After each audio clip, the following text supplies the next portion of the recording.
Have you ever heard of cystic fibrosis or CF?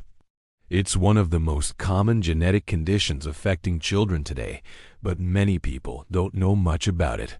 Let's break it down. Cystic fibrosis is caused by a faulty gene that affects how the body makes mucus and sweat. Normally, mucus is thin and slippery, acting like a lubricant for our organs and tissues. But in a child with CF, this mucus becomes incredibly thick and sticky. Imagine trying to get honey to flow like water. That's the challenge. This thick mucus can clog up major organs, especially the lungs and the pancreas. So, how would you know if a child has CF? One of the earliest signs is that their skin tastes very salty. This is because the faulty gene affects the sweat glands, causing them to release more salt. Another major sign is persistent coughing, often with thick mucus, and frequent lung infections like bronchitis or pneumonia. The sticky mucus traps bacteria, making it hard to clear infections. Breathing isn't the only thing affected. The digestive system also takes a hit. The pancreas, which helps us digest food, can get blocked by mucus. This means a child with CF might not be able to absorb nutrients from their food properly. As a result, they may have poor growth or weight gain, even with a good appetite. They might also have greasy, bulky stools and frequent belly pain. Managing CF is a daily commitment, but it has come a long way. The goal is to keep the lungs clear, prevent infections, and ensure proper nutrition. This involves things like chest physiotherapy, where you pat the chest and back to loosen mucus, making it easier to cough up. Kids might also use a special vest that vibrates to do the same thing. Inhaled medications are also crucial to help open the airways and thin the mucus. To fight infections, antibiotics are often used, either orally, inhaled, or through and for. And to help with digestion, children take special enzyme capsules with every meal and snack. These enzymes do the job the pancreas can't, helping them absorb fats and nutrients to grow strong. A high-calorie, high-fat diet is also super important. The outlook for children with CF has improved dramatically over the years. Thanks to newborn screening, early diagnosis, and aggressive treatments, kids born with CF today are living much longer, fuller lives than ever before. Many are now living well into their 40s, 50s, and beyond, going to college, building careers, and having families. It's a lifelong journey, but with dedicated care from a team of specialists and amazing support from family, children with CF can thrive. If you found this video helpful, please give it a thumbs up and subscribe for more health insights. Thanks for watching. Hello everyone, and welcome back to the channel. Today, we're discussing a topic that's incredibly important for many families: cystic fibrosis, or CF, especially as it affects children. So, what exactly is CF? It's a genetic condition, meaning it's passed down from parents to their children. It's caused by a faulty gene that affects how the body makes mucus and sweat. Instead of being thin and slippery, the mucus in people with CF becomes thick and sticky. This can cause problems throughout the body, but it most significantly impacts the lungs and the digestive system. So, how would you know if a child might have CF? Newborn screening programs often catch it early, but some signs and symptoms might appear later. In babies, you might notice they're not gaining weight or growing as expected, even with a good appetite. They might also have very salty-tasting skin, which is a classic sign.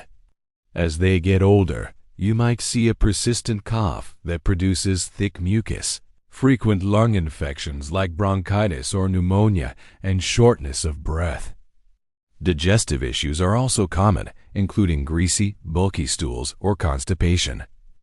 Now, let's talk about management. Living with CF requires a dedicated, lifelong care plan, but the good news is that treatments have improved dramatically. The goal is to keep the lungs as clear as possible. This often involves daily chest physiotherapy, where you pat the chest and back to loosen mucus, and using nebulizers to inhale medications that thin the mucus and open the airways.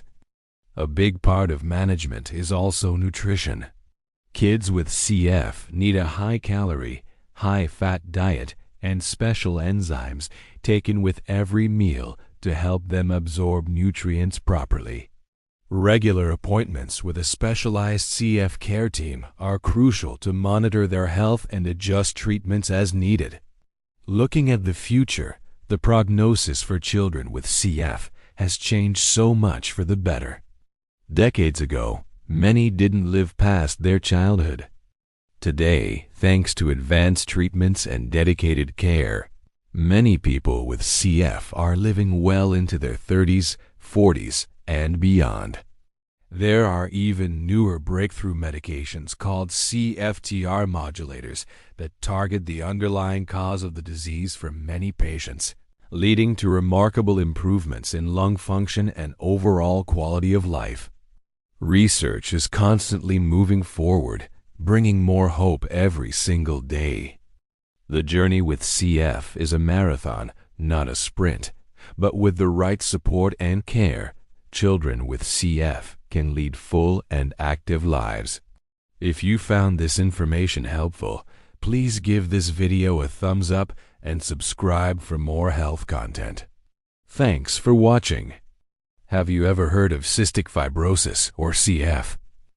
It's one of the most common inherited genetic diseases, especially among Caucasians. So, what exactly is it?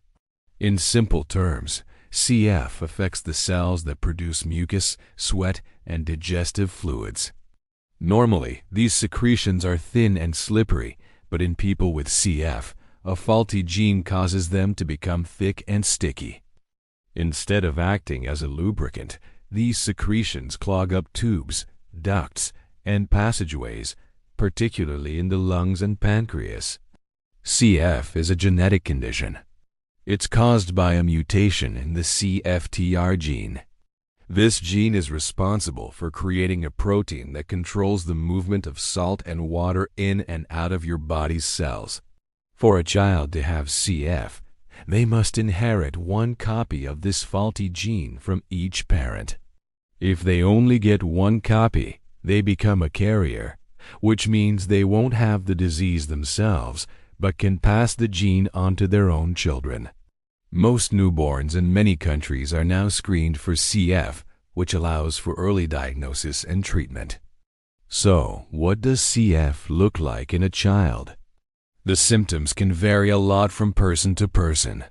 Because of the thick mucus in the lungs, children with CF often have a persistent cough that produces phlegm, frequent lung infections like pneumonia or bronchitis, wheezing, and shortness of breath.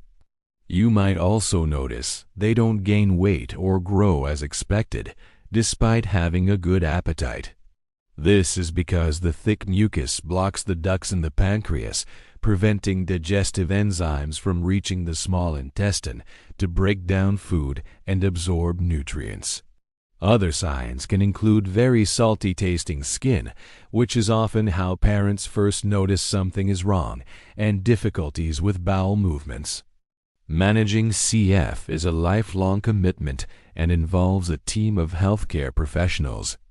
The main goals are to prevent and control lung infections, loosen and remove mucus from the lungs, and ensure adequate nutrition. This often means daily airway clearance techniques, which are special ways of breathing and coughing to clear the lungs. Inhaled medications are used to open airways and thin mucus. Children with CF also take enzyme supplements with every meal to help them digest food and absorb nutrients, along with specific vitamins. The good news is that with advances in medical care, the outlook for children with CF has improved dramatically. Years ago, Many children with CF didn't live to attend elementary school. Today, many people with the condition are living well into their 40s, 50s, and beyond, leading full and productive lives. Early diagnosis and consistent, comprehensive care are key. If you found this video helpful, please give it a thumbs up and subscribe for more health information. Thanks for watching.